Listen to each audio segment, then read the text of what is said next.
Curry, Magic, and Robertson are some of the best PGs in NBA history. But today we find out who's the very best as they enter the 2025 draft, where Steph was going second overall to join old teammate Jordan Poole in Washington. Magic was staying out west, but this time as a member of the Trailblazers. And finally, the Big O was being selected with the first overall pick in the draft, heading out to Brooklyn. And they weren't alone, also being joined by 7 other all-time great point guards to determine the best. And to do so, they'll be racing to be the first to win 2 championships. And it was becoming very clear very quickly that this competition could be up for grabs for anyone, because even the stars selected later in the draft were putting up noteworthy numbers. For example, Nash and Stockton were both incredibly active in orchestrating their team's offenses, each scoring at a high clip for a rookie while still finding ways to get their teammates involved often. Even Jason Kidd, who went 8th to the Hornets, putting him in a smaller role behind LaMelo Ball, was still absolutely hooping, doing a little bit of everything on the court as one of the most well-rounded PGs in the draft. Very similar to the efforts of Russell Westbrook, who was putting up numbers in a comparable play style, along with a player that Russ spent much of his real-life career chasing, the Big O, unsurprisingly also putting up stats across the board, which was a stark contrast with someone like Steph, who while still effective in a playmaking role, was much more of a scorer, lighting things up from deep and everywhere in between, leading all rookies in scoring on the year. But that still didn't put him in the top 3 candidates for Rookie of the Year, which would be a fierce competition between CP3, West, and Magic. Chris Paul was close to averaging a double-double as he revitalized an entire offensive system in Sacramento, both scoring the ball and setting the table for LaVine and DeMar. Jerry West, on the other hand, was the second leading scorer amongst rookies and showed promise alongside Zion Williamson, sparking hype around the league for the Pelicans. But ultimately, the player taking the award home was none other than Magic Johnson, an oversized PG who was a matchup nightmare on the court for opposing teams, quickly overtaking the starting PG role from Simons and showing a ton of promise moving forward. Rookie of the Year for Magic Johnson, but as good as he and all the other PGs played, none of it really mattered, because the only PG making the playoffs this season was Steve Nash, which means the other 9 of our guards were eliminated from a spot in the postseason. And as the Hawks faced Cleveland in round 1, they didn't stand a chance against one of the East juggernauts, with the series ending quickly, wrapping up year 1. But that low point wouldn't be lasting for too long, because going into season 2, all of our stars were quickly pushing their games up another level, and some more than others. For example, Curry, Magic, and West were all entering the top 15 in points per game around the league, while still adding in some impressive enough numbers in the assist department, which rightfully so would land all 3 a spot in the NBA playoffs. And they weren't the only ones, because Isaiah Thomas and his Raptors were one of the hottest teams in all of basketball, landing the 2nd seed in the East, to go along with several other of our stars break the barrier to make it into the playoffs. However, while progress was made, most of it was halted here as the inexperience of our stars was showing, with each team losing one after another, all until there was one left, which would be a battle between 2 of our PGs clashing in round 1 in Toronto. Thomas clearly had the better team here with a more established supporting unit around him, but Steph was convinced he was the best guard in the league already, and he would do anything but let this series be one-sided. So as both sides are throwing punches at one another, this series looked like it could go either way, with Toronto having the slight edge after 5, all for Curry to explode for 38 points in game 6 as he tries to force a final game 7. But in the end, Brandon Ingram was making all the difference, helping Toronto defeat Steph's Wizards. Steph may have lost here, but I can almost guarantee this will not be the last time that we see Curry in this sim. In the meantime, the Raptors' hot streak was continuing, going into round 2, defeating the Cavaliers after 6 games, then moving on to their first conference finals since 2019. And up against this year's MVP, Cade Cunningham, Isaiah Thomas was putting on a masterclass to carry his group, leading to them winning their conference, but their biggest challenge yet was awaiting in the finals. I believe he's the 2nd greatest foreign-born player behind Hakeem Olajuwon. Legacy, obviously one of the greatest pure scorers we've ever seen. One of the most all-around skilled basketball players we've ever seen. The San Antonio Spurs were the last hurdle in the way of the Raptors knocking on the door of a ring. But this hurdle may just be insurmountable, because it wasn't just Wemby and Fox. They also now had Kevin Durant on the roster, and even the young Cooper Flag. So it was no surprise at all that the San Antonio Spurs were crushing Toronto here, leaving our competition still at all zeros for now. But that wouldn't last for long, because the Eastern teams were starting to get a lot better, with the Wizards acquiring Chet Holmgren to create a dynamic pick-and-roll duo with Steph, to go along with the drastic development of Sarr, leading to a 50-win season this year. The Raptors also continued to look great, following their finals appearance, picking up right where they left off, nearly winning 60 games on the season. And finally, the Nets were adding a Kristaps Porzingis in the midst of his prime, to pair alongside Oscar Robertson, getting themselves a 5th seed. And even the Hawks, Heat, and Hornets were all fighting for the 7th and 8th seeds in the conference, really showing out in the East, but the same couldn't be said for the West. Not sure what's going on at West, but literally every single one of our point guards teams in this conference are in the bottom half, not even making the playoffs. But that was fine, because the East Conference Finals was about to put on a show to make up for the West. It was a rematch of Steph against Isaiah Thomas, yet this time things were much more closely contested, with each side having a similar amount of talent as support. And this one was even closer than last year's series, with both of our guards battling. In one game, Steph would have a huge moment. Steph's got it. 8 seconds. The 3 to win the game.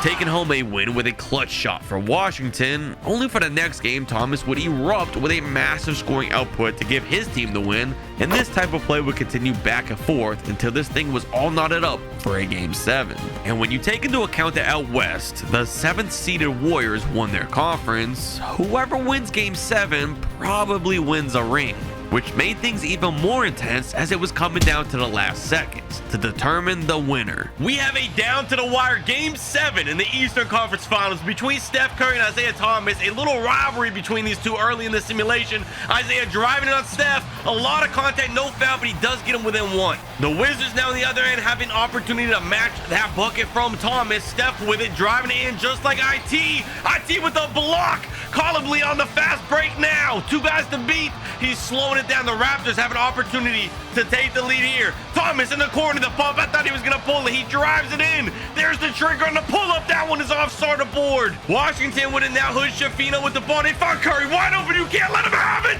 Bang! 4-point lead. If you are Toronto, that is not the man to leave. Wide open in the corner. Thomas with it now, driving in on Steph again, using his strength. A lot of contact, no foul again. And you have Holmgren with the rebound. As the Wizards came down the court, the Raptors fouled because they were cross-matched on defense. Steph with it now, swinging it around. Hood-Schifino, Holmgren, this is the dagger. If it goes, it's off. Toronto still has time, but they have to go quick now on this fast break. Brandon Ingram with it, blown by everybody. Wide open paint, they slow down Barnes. Thomas with it now. Another pull-up, Jay, and got it. It rattles in. Rattles in, 2-point game, 25 seconds left. The full court press, they're probably gonna foul. But Schifino hit the first free throw, and the second one is off. Scotty Barnes the board. They're not calling the timeout. Coulibaly on the break. They're slowing it down by 3. Scotty Barnes, they're swinging around. Nobody wants it. IT, what kind of shot was that? That might do it. Hood Schifino hit both free throws, so now the Raptors have one final opportunity. You need a quick 3 here. This one is completely over. Brandon Ingram on the inbound. They're wasting way too much time. Ingram, another tough lay. Pirtle taps it in. If you get an inbound still, you have a chance. With no timeouts left, the Raptors' only hope is to force a turnover. If they don't get that, this one is over. They get it inbound to Steph. That's going to do it. And with the Wizards getting things done, they were headed to their first finals versus Luka, which, as I expected, would be an incredibly one-sided battle against the West 7th seed, led by Luka Doncic with very limited help around him. Steph may only be in year 3, but he was already putting the basketball world on notice with a huge series here, averaging close to 30 points a game, scorching, ironically, his real-life team, the Warriors, and he would be the first to get things done. And they've done it. The Washington Wizards have won the NBA championship. This will go down as one of the great sports moments in the history of this city.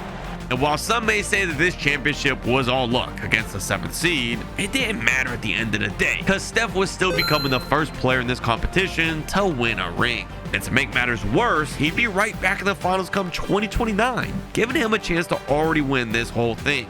But of course, you all can see the video isn't close to over yet. So obviously this series wasn't going Steph's way, so we'll make this quick. Curry was playing great here, averaging some of his best numbers we've seen from him yet in this matchup with the Spurs, while Wembanyama and Cooper Flag were just going to be too much for our star here, ending this series after 6, shutting down the Wizards' possible repeat. And while this was happening, out west there was a player putting in the work to push his game even further the next season, which he would certainly do, leading his Blazers to one of the best records in the league, all while putting up some amazing stats himself, taking over the lead now that his teammates have developed, and this will lead to our competition's first MVP, which could mark a shift in the league as Steph was no longer the top dog, with his team dropping to the 13th seed, mostly because his main running mate Chet left for Charlotte, now teaming up with Jason Kidd, whose numbers saw a big increase with such a dominant big as a teammate, making his first All-NBA first team. Otherwise, most of the other players were all continuing to do what they've been doing throughout this sim so far, all becoming perennial All-Stars and All-NBA talents, but one stood out more than the rest. Steve Nash and his Hawks were soaring through the ranks this season, landing the top seed, and we're continuing that momentum come the playoffs, with the rest of the East showing minimal resistance as Atlanta tears through the first 2 rounds without facing any star PGs until the conference finals. They'd go toe-to-toe with Oscar Robertson, where even though the Big OL played Nash, averaging a triple-double for the entire series, the Hawks still had the far better group, which would be all the difference, leading to Atlanta making it to the NBA Finals, where they were facing a very familiar foe. The Spurs have been a powerhouse so far, but this Hawks roster may very well have what it takes to actually stop them here. And it was looking like I was right, because the Hawks may have been the one team in the league with enough firepower to take on this super team, led by the duo of Trae Young and Steve Nash.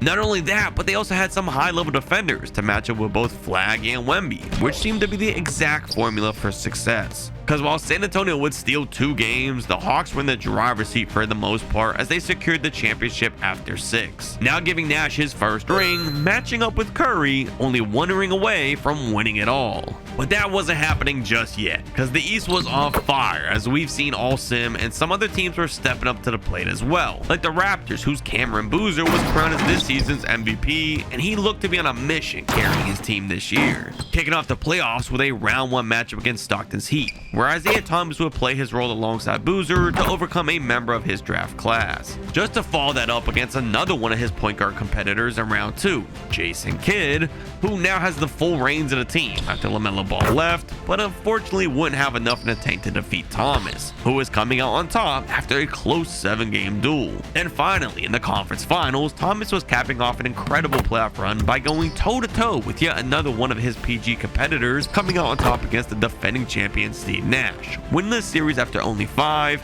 and from here it was smooth sailing. Because against the Ace Bendy-led Mavericks, this wasn't going to be too challenging after avoiding Wembanyama, and with the MVP leading the charge here, also earning the Finals MVP, it was going to be relatively anticlimactic finals as the Raptors took things home easily, continuing the dominance of the East. But that would be coming to a screeching halt, because Wembanyama was taking over the league for the next 2 seasons, not only defeating the Raptors in the 2032 NBA Finals, but then again in the 2033 Finals, he was up against Oscar Robertson and his Brooklyn Nets.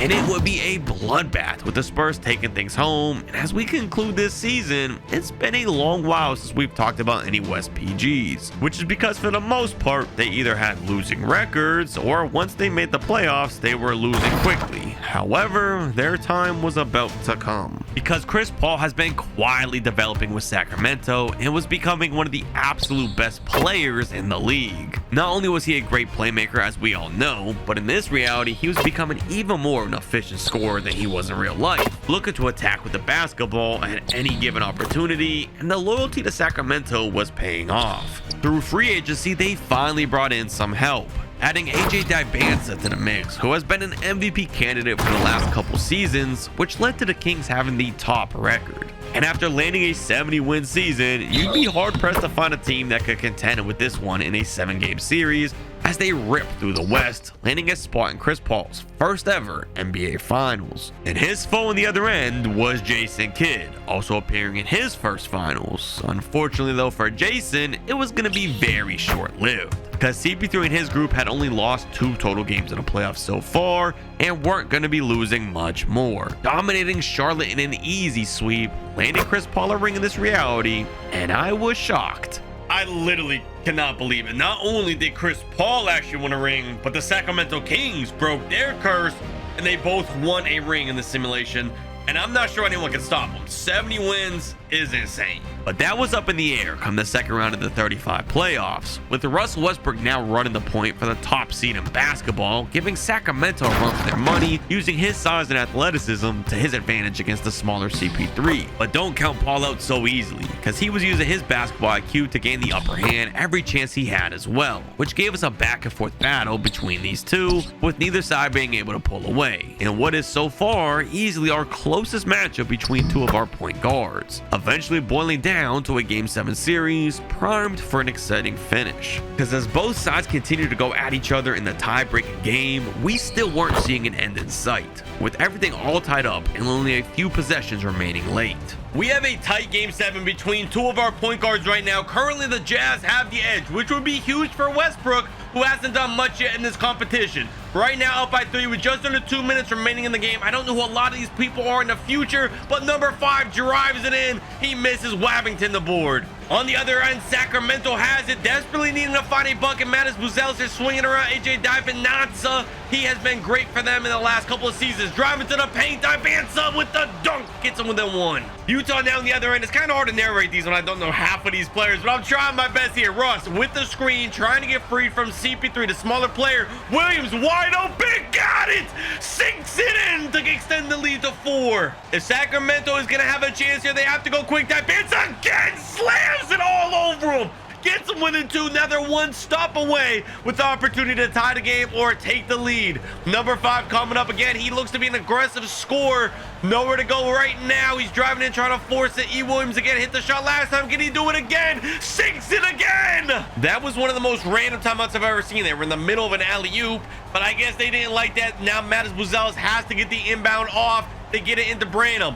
Divanza again with the ball. The pump fake does not bite. The pull-up jumper to get him within 1. What a shot by AJ Divanza. Utah now looking to possibly answer again. Westbrook has not been involved much, just like CP3 to foul. This is a huge possession in a Game 7 like this. Only up by 1 now with 40 seconds left. You desperately need a score here or Sacramento has a chance to steal this one.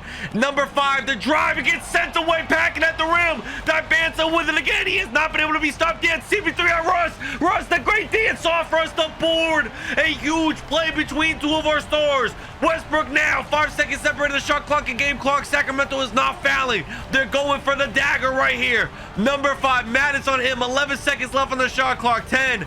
Russ is getting involved one way or another. It looks like Russ is open. Russ, the 3 is nice. Shot by. It's gone. Russ sinks it in. The biggest shot of his career. What an unbelievable shot by an unlikely 3-point shooter. Up by 4. The Kings do have time. I think you have to go for the quick 3. They inbounded the CP3. He's driving in, trying to get the 2 quickly. Russ, his defense is there. Nowhere to go. Buzelis, he has to pull the trigger. It's off. The Jazz win. The Kings have been stunned. And after taking on his biggest hurdle, it was smooth sailing from there for the Brody, facing off against the Heat in the finals, led by John Stockton, who has been relatively quiet in the sim and would continue to be here, hardly putting up half the challenge that CP3 did in the West, allowing Russ to average a 30-point triple-double in the series, completely outplaying the old era PG and showing just how dominant his insane athleticism was, closing out this series in an easy 5 games. And speaking of 5, we now had 5 of our stars with a ring and an opportunity to win this whole thing. Except the competition was becoming as fierce as ever come the 2036 season, as players like Jerry West were pushing their game to an even higher level, but would still be overshadowed by a star we haven't mentioned in a while. Stephen Curry has easily been the best personal performer amongst our stars for the past several years, but has been plagued with lackluster support around him. And And now that he finally got some solid pieces like Shet returning and multiple young talented players, he was able to lead his team to the top record, and his confidence was at an all-time high. So with that said, it should be no shock that Steph was in the finals and his opponent was a bit ironic. Wizards versus the Kings, Steph versus CP3. Quite a little rivalry, if you could call it that, from real life. Those two have gone head-to-head in the playoffs several times. It'll be real interesting to see how this finals plays out. Which also means since they both have one ring, whoever wins here wins this whole competition. And even though historically Curry has always found a way to embarrass CP3, it was looking like he was flipping the script in this alternate reality, outplaying Steph in the first two games, helping his team steal a 2-0 lead in the series. But that was only just a hoax, because following those two losses, Curry and his squad weren't looking back. The next 4 games in a row were all blowouts led by their star, and this competition was ending the same way it was starting, with Curry winning another NBA championship as a member of the Washington Wizards, which means he is now the undisputed best point guard to ever play. But what about if we did this challenge with centers? Who would win that? Find out by clicking this video next.